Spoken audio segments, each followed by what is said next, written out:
Hi guys, this is Christine, your relationship and mindset master doctor and your leverage for change. So today I'm going to come to you speaking about some behaviors that may repel potential partners. And especially this is going to be like during the beginning of your, when you just start dating and when you're just basically getting to know that person. Some of these behaviors can really kind of just that person and just push them away. So I'm also going to be mentioning, for example, there are the particular attachment style that may be the individual who would kind of participate in this specific type of behavior. Now, there are going to be different behaviors, so I'll just kind of mention the attachment style that's most likely to do that kind of behavior when I mention it. All right, so the first one is playing games. Right, we hear all these things about people playing games when they start a relationship, right? And what happens is that this can happen with both the dismissive as well as the anxious, but they happen for different reasons, right? But this is when someone will wait to return text or calls or emails, but usually it's texting or even a voicemail, and they basically might return your call like in the next day or by the evening. Say you do that in the morning, then they might not do anything until late in the night or early next morning, or even 2 days, or even sometimes a week. Depends on the individual, of course, right? So this kind of playing game, usually the other person is going to get really turned off, especially when they see that it is a pattern that you're doing, and then their guard goes up because they realize that this is what this person does all the time. It's like they're playing games. Or they may be also following a pattern of both of you are playing games. Now one person didn't respond the same day, but they respond maybe 2 days later, and so the other person waits 2 days later to respond, which is playing games. That's basically what it is, playing games, right? If you find that this is not going to be something that you can put up with, then that is a time that you just stop communicating with this person, because if they're going to start the relationship out that way, it probably is not going to be not a good fit for you if you're not that type of a person to play games. Now, I mentioned earlier that actually both attachment styles, the two extremes, which is the dismissive and the anxious, will probably do this. The anxious will do it more out of trying to play hard to get, meaning that they feel that if they do that, the person will pursue them more, especially a female. And the dismissive individual might do it more out of control, establishing some kind of a control over the partner that they're going to be dating, and some kind of a expectation about what their potential partner should expect from them, right? So they're going to be, they can both attachment styles can do it, but they're going to have different reasons for doing that, right? So playing games is the first thing that can really repel potential partners.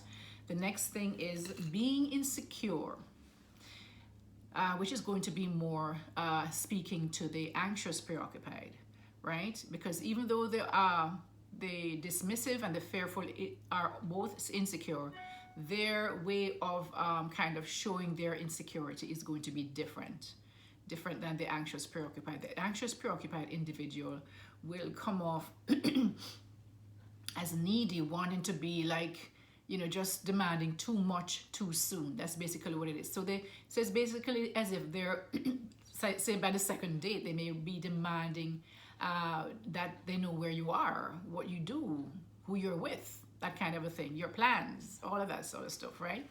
So this just gives off this aura of insecurity. The next thing, guys, that can also be a turn off is non-interest, meaning that if you accepted the date with this person, then the first date you can definitely tell, you know, if you're interested or if it's something you want to be moving forward with. But if you're out in a couple 3-6 months down the road and one person is still behaving as if they're not really interested in the relationship, then that can turn the other partner off. Okay, so because most people, they're not going to be continuing to really want to be in that relationship if especially the dismissive avoidant and the fearful avoidant. If you show non-interest as an anxious preoccupied, which is really not normal actually, because the anxious preoccupied is going to be like doing over and above and showing their interest and doing all kind of stuff to show their interest, right? But say, for example, a fearful avoidant might not show their interest or might want to kind of, kind of keep the other person guessing, then that's a turn off, because the other person is not sure if this person is interested and whether continuing to pursue them is going to be, to lead to anything. So they may just give up on that. And that's some way that you can repel a potential partner. Another way is really being inauthentic in faking just who you are. And I must say that this is something that it's not that most people going out on their first dates are faking it, but we all have the tendency on our first dates to really put our best foot forward, right? So we're behaving really nicely, at least most people. They're trying to impress the other person, so they're kind of putting their best foot forward. So at that point, I wouldn't consider it more like it as long as you're not trying to be somebody that you're not. That's different. It could be bout of nerves. It could be just, trying to really show the person, the best parts of you. You're really just showing them the best parts of you, right? But faking really means that you are really just now like, you're just basically just going overboard with doing things, behaving, maybe matching the other person's interest, being, if they're interested in this, then you're interested too. So that person never really gets to know you. And if this person does that, like people please, because that's basically what it is. You're faking it, and you're by, being something that you're not. And the one way you can do that is by people pleasing, by kind of basically losing yourself in this other person's identity. And what happens is that after a while, you don't even know who you are, right? Because every person you go with, this is now the anxious preoccupied, you morph into their identity. Because so you never get time to really get to know you as an individual. Okay, so that's basically faking it, so you people please by trying to be who you are not. All right, that's a way to really repel a potential partner as well. Another way is to be telling on your first or second or third date, but usually sometimes a lot of people even do it on the first date, is by telling their entire life story, telling their whole entire life story and their love stories too, because they may tell you of past relationships and tell you everything about them, how they were hurt, how this person did that to them, how they did this, all of that kind of stuff. By opening up too early, too soon in your first, second, third date, it's not good. It will repel people. Because then what else do they have to get to? Why did they have to come to continue dating you to get to know you? They already know everything about you on the first date. You understand what I'm saying? And this is usually done by the anxious preoccupied, is the one who's going to talk a lot and really want to open up and be, that's a person who will do that. You will find that the person who is a dismissive or fearful will not be as talkative, especially the dismissive. The fearful might, depending on the person that they're with, because as you may have remembered, the fearful attachment style has both the dismissive and the anxious. And depending on the partner that they're with, so if they're dating somebody who looks more dismissive, they're going to be more anxious and really just kind of open up everything and tell their whole life story in one date. Whereas if they're with somebody who is anxious, dating somebody who looks anxious, gives off those vibes, they're going to be more laid back and have this wall up, right? Very cold, kind of distant kind of feeling, right? The next thing you can do, guys, is someone can feel feeling a sense of entitlement. They feel like they are more important than everybody else in the world, and they should be treated as such. And so this person might be unappreciative of certain things. They may not say thank you for dinner. If it's a female and the male paid for the dinner and you don't say thank you at the end of the date, and you kind of just expect it, and they open the door for you and you don't even say thank you, and going forward they do things for you and you never say thank you, or you don't show any kind of appreciation, just like you just expect that they should do it, that can turn people off. Okay. The next thing is being always available, guys, because especially for men like to be the ones who does the chasing. They may accept you if you throw yourself at them. They will accept you if you throw yourself at them on the first date, depending on the man, right? If they're players and just want to really, that's all they wanted in the first place was sex or that kind of thing, a one night stand or whatever it might be, they don't mind you throwing yourself at them at the first date. But somebody who's looking at you for maybe a potential partner and maybe a potential life partner down the road is not going to want you to be always available. They're going to want to have to kind of work to get you. So when they get you, they feel that they have won a prize and that you just didn't give up yourself so quickly. You understand what I'm saying? You give up everything so quickly. So there was no effort put in. There was no effort that was necessary on their part. This goes especially for men. All right. And the attachment style that will most likely do this and be always available is the anxious, preoccupied attachment style, right?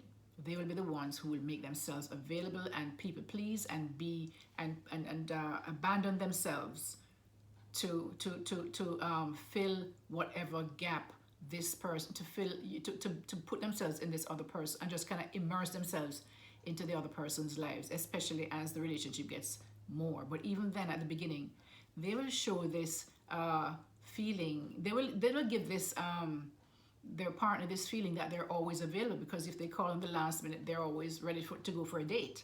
If they call, if they suggest something, and you were already booked up maybe with a friend, or you were doing something, you had other plans, you will cancel those plans and go on a date. So being always available, guys, can be a turn off, because it comes when something comes too easily. It's not really respected, one, and it's not valued. Okay. The next thing, guys, is putting your partner on a pedestal, and this is going to be the anxious, preoccupied again, who is going to do this to, and usually it's to a dismissive partner or a fearful avoidant, depending on what side the fearful avoidant is acting from. If they're acting more from a dismissive side, then they may also be the ones that is going to get put on a pedestal, right? And the anxious, preoccupied is the one who's going to put them on a pedestal. Because as I mentioned earlier, this is one of the things that the anxious individuals do, is abandon themselves and put their whole life and everything that they have into somebody else, especially in romantic relationships. They do it also in family relationship, guys. But it's more. You can see it more really directly related to romantic or intimate relationships. The next thing is what can turn somebody off is when you are critical and dismissive. You may be using insults as disguised as jokes, right? Or sarcasm. Or there's this general belief that you may give off that this person is incapable of doing anything right. And guys, this, especially for men, is very emasculating. And so that is a turn off for men especially.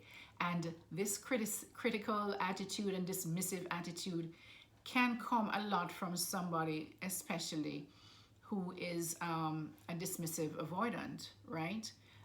Or even a fearful avoidant. This can happen, and it can even happen with the anxious, preoccupied too, depending on on other things in the relationship, right? But sometimes when the anxious person does it, it's more out of a kind of almost like a jab at the person, because maybe they perceive that the person did something to them to hurt them, or maybe they perceive that they did not act in a certain way that they expected the other person to. So this can be really a turn off, guys. The next thing is moving too fast in a relationship. And I've always said, guys, to, really just slow down a relationship. And this goes especially for the anxious preoccupied, because the anxious preoccupied is more likely to want kind of like an instant relationship. You meet this person and all of a sudden, you start making wedding plans, and you start visualizing what your kids are going to look like. You look at, all of that, right? Because this is the anxiety that the anxious preoccupied individual has around relationships, but this can be a real turn off for anybody that you're going to be dating. Okay. Sometimes, guys, individuals, especially females, I've heard and seen, and will want to leave their personal items. Say they go to somebody's home, the male partner's home, they will leave items at their home to see, and so next time it's almost like a test to see if the person will put it away, and then they start thinking maybe this person is seeing other individuals. But first of all, you shouldn't be in somebody's home so early, meaning that sleeping over or doing all that kind of stuff so early in a relationship. And this is usually what causes them now, because they now start to think that they know this person is now in a relationship with them, even though it might be a first date, which I always say never do that, but people do it. So I'm just letting you know that there are people who will do that and put out their toothbrush or put out their underwear or all kind of crazy stuff, right? We all know that. And they will do all these things so in case somebody else comes, they know, the other female will know that somebody else there is, or somebody else. It's so childish. Don't do that, guys. Don't do that. But it can be one of those things that turn off your potential partner. When somebody calls you, you just start dating, and they start calling you baby and sweetheart and endearing terms and a lot of touchy feeling thing happening in the first place, that can be a turn off for people who they're not looking to bed you at the first time. They're really looking for a relationship. So what they're thinking is that if you do this to me, you do this to every other man or every other woman, right? So when you do that, that is what that person end up thinking. So this can be a real turn off, guys. No, I have to watch that, because I actually call people baby, women, men, everybody. Not men, really, more women. A baby, hi honey, or whatever it might be, all the time. But I believe I'd be much more careful if I were to be on a date with somebody. I wouldn't be calling them baby, before it's something that it's a committed relationship. So the next thing that people can repel your potential partner is being very self-centered. And that kind of goes back to this feeling of being like you're all that, like you're, where is that? The feeling of entitlement, right? So that goes back to that can be put together. That feeling of entitlement or being very self-centered, it really means that you're selfish. And if you can only think about yourself and everything is all about you, then that can be a big turn off. It would be for me. The next thing would be there's always some kind of competition. This person, everything, you might say something and then they have to one up you to say, okay, so I live here. They have to one up you and tell you, oh, I used to live at this place, and so it's better than where you are living now.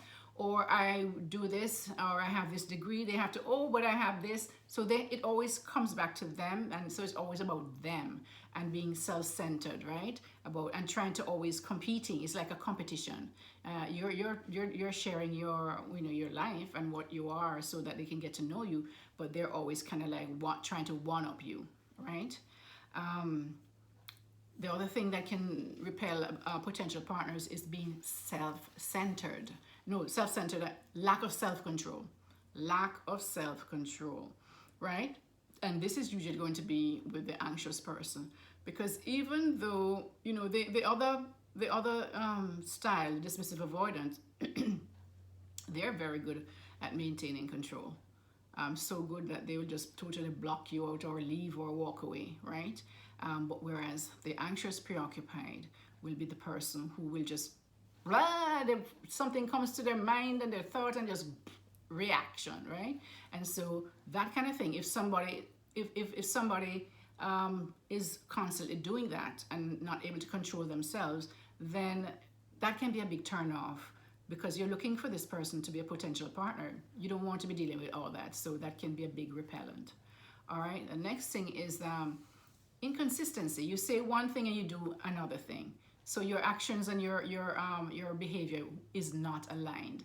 That can be a big problem, because then it creates a lack of trust, and that can be a big repellent for individuals. When there's a problem, which this is going to be for the dismissive avoidant, instead of sitting down and having a conversation to resolve the problem, the person will just walk away or leave or just get angry and start shouting. They cannot sit down and resolve conflicts. So this is something that can be repellent, right? And this is going to be more for the dismissive avoidant, who will probably would be more likely to do this, behave in this way. The next thing, guys, is everything is everyone else's fault. They will never accept the blame or that they're wrong and apologize for it, because they are never wrong. That can be a deterrent, okay? Always negative and seeing the worst in everything. You might be happy about something and they just bring down your whole mood by putting a negative spin on it. That can be repellent. That would be definitely repellent for me. I mean, a lot of those things before, but that for sure would definitely be repellent. Then other thing would be too touchy-feely. Touchy-feely, like you just meet the person, you're just touching them and doing all kind of stuff, and on the first date and touching and yeah, all that can be repellent. Maybe for some people it might not be, but for me or for others it can be repellent. Always complaining and rude to people, like to people who they perceive that might be below them, beneath them in some way. That will be a repellent. All right, unless the other person is just like you. The next thing would be being too materialistic. I mean, everything is about money, and there's no work-life balance. You just don't take time to enjoy life. You're just working and working because you have to make money, and you have to have the best car and the best this and the best that and the best all of that. That can be a turn-off, right? The next thing that can be a turn-off is being braggadocious, is what they call it. I don't know if that's a real word, but I've heard it before. And it's really constantly bragging on yourself about what you have, what you did, where you went, how you, all of that. That can be a repellent. Another thing could be someone who just constantly speak badly about their past relationships, especially if you're getting to know someone, guys. This can be a turn off. But people can also, other people who have bad intentions will also use that as a kind of information as to what you will tolerate. But for the right person, it will be a turn off, because I would be thinking, okay, so this is how you talk about all your bad past relationships. If this doesn't work out between you and me, guess that I'll be the next one on your list. That's so that's a repellent. Someone, if you're out with them anywhere, especially on the first couple dates but anywhere, constantly checking their phones. They're having a conversation with you and they're not really there because they're constantly checking their phones or whatever technology stuff they have, right? That would be a turn-off. Indecisiveness, the inability to make decisions and stick to it. You say, okay, I made a decision next time as to where I wanted to go. Why don't you choose? Oh, anywhere you want to go. That can be a turn-off, because if you can't even make a decision about, and this will be carrying out into different arenas of your life, then that would be very thing, and everything is always left up to you to make that decision. The person cannot make a decision. They may call this the next thing would be like an instant love, like almost like you just met the person and in a couple days you're telling them that you're in love with them. That can be a turn off, right? The next thing is when you're getting to meet the person, it's almost like you're in being interrogated. So they just sit there and they just ask you one thing after the other, after the other, like you're in an interrogation room. That can be a turn off, guys. When the person that you are looking to, date or to become a part, you like, does not have any goals. They seem very comfortable where they're at. And it's not that they're really at the peak of anything. They're just like barely making it through, but they don't feel like they want to do anything differently. They have no goals for their future. And they just have no goals. They're just there, sitting there, chilling for the rest of their life. That's where they'll be. Nah. So that can be a turn off. The next thing, guys, would be somebody who's always talking about their exes, comparing you to their exes or something like that. Turn off. Big turn off. The next thing would be being flirtatious. And this is something that a lot of the anxious, preoccupied will do, but it's more like a revenge act if they did something, if they perceive their partner did something, especially later in the relationship. Or even, sometimes in the beginning, they want to see themselves as a prize, so they're flirting with everybody else, right? That can be a turn off. Because if you're doing this in front of me, what are you doing behind my back? Somebody who is disrespectful can be a turn off. It would be one for me. Controlling behavior would definitely be a turn off. So, trying to dictate what you should wear, what you should eat, how you should act, all that kind of stuff, where you should go, when you should go, all of that. So guys, these are just a few. It's actually about over 30 things, and I know this video is a bit long, but these are the things that I want you to pay attention to when you're in a relationship, and that you don't do, because these are things that can be a turn off to a potential partner. All right, guys, please check out my I am currently doing coaching, video coaching, so video consulting. So if you have problems, something that's specific that you need help with, look in the description below. You can connect with me, and you send a video, I send you a Stripe link. You pay for the video consult. I send you back the response, and that's it pretty much, right? So check that out, and please like, share, and subscribe to my channel. That really helps me to continue to build and to make more content for you that you can use to really improve your life. All right, this is Christine, your relationship and mindset master doctor, and your leverage for change. Take care, guys, and keep growing. Bye-bye.